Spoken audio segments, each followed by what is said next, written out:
Mission উঠতে গিয়ে বাংলাদেশকে নতুন করে গড়ে তুলি, কিন্তু তারা আমাদের সেই প্রস্তাবে সায় দেয়নি।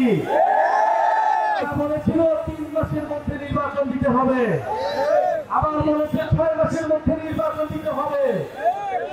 ক্ষমতার ভাগ বাটোয়ারা ছাড়া দেশ সংস্কারের কোনো বিষয়ে তাদের কোনো সমর্থন পাওয়া যায়নি। আমরা বলেছিলাম আমরা দেশের ভিতরে শত্রু তৈরি করতে চাই না, আমরা ঐক্যবদ্ধভাবে দেশ পুনর্গঠন করতে চাই।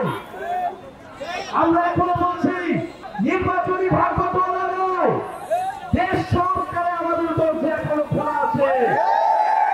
এবার দরজা বন্ধ হয় তাহলে জনগণ আপনাদেরকে আর ক্ষমা করবে না।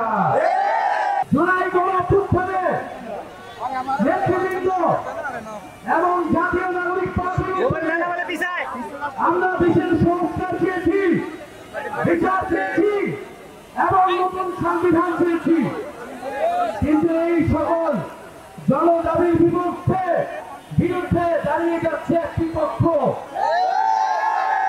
যারা পুরাতন বন্দোবস্তকে টিকিয়ে রাখতে চায়, যারা পুরাতন রাজনীতিকে টিকিয়ে রাখতে চায়, যারা চাঁদাবাজ এবং সন্ত্রাসকে টিকিয়ে রাখতে চায়।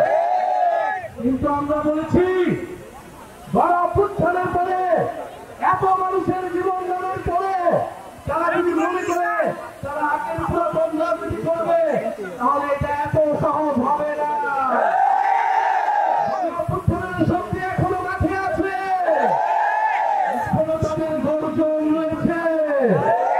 প্রিয় সরকারি বন্ধুগণ, তারা ভেবেছিল মোবাইল রেখে ক্যামেরা নিয়ে দেখিয়ে ক্ষমতার ভাগ বাটোয়ারার লোক দেখিয়ে